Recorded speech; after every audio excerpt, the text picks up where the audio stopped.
পদ্মা মেঘনায় বন্ধ হয়ে গেল মা ইলিশ সহ সব ধরনের মাছ শিকার।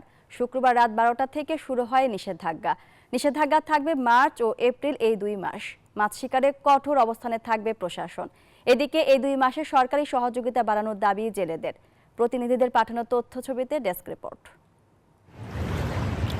ইলিশের উৎপাদন বাড়াতে পদ্মা মেঘনায় ইলিশ সহ সব ধরনের মাছ শিকারে নিষেধাজ্ঞা দিয়েছে সরকার।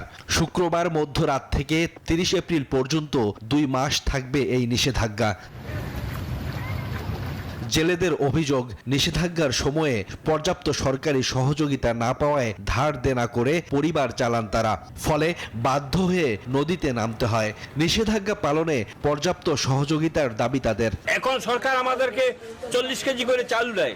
এই চাল দিলে তো আর হবে না, আমাদের কিছু অর্থেরও দরকার আছে। আমাকে টাকা পয়সা দিলে আমরা বাল বাচ্চা নিয়ে চলবো। 2 মাস বন্ধ, এরপরে আমাকে কিস্তি আছে, এ আছে।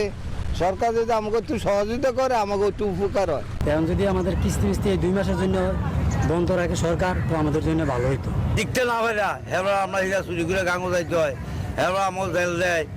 ধরেন আমরা নীল হয়ে যাইতে হয়, আমরা জাল বাইতে পয়সা দিতে তাহলে মনে করেন আমরা নাও ওষুধটা বয়ে থাকতে পারতাম, কথা সুখ শান্তি বিকাশ ভাত খেতে পারতাম। মৎস্য বিভাগ বলছে, কর্মসূচি সফল করতে সচেতনতামূলক কর্মকাণ্ড চালানো হচ্ছে। জেলে প্রতি 40 কেজি করে 4 ধাপে 160 কেজি করে চাল বরাদ্দ রয়েছে।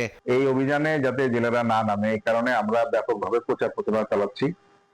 নদী তীরবর্তী বিভিন্ন ইউনিয়নে আমরা জেলা উপজেলা টাস্কফোর্সের মাধ্যমে আমরা পথসভা করছি, তারপরে জনসচেতন সভা করতেছি এবং জেলে পলিতে গিয়ে তাদেরকে বোঝাচ্ছি। নিষেধাজ্ঞা চলাকালে কেউ নদীতে নামলে 1 বছর থেকে 2 বছর কারাদণ্ড সহ 5,000 টাকা জরিমানা অথবা উভয় দণ্ডে দণ্ডিত হওয়ার বিধান রয়েছে।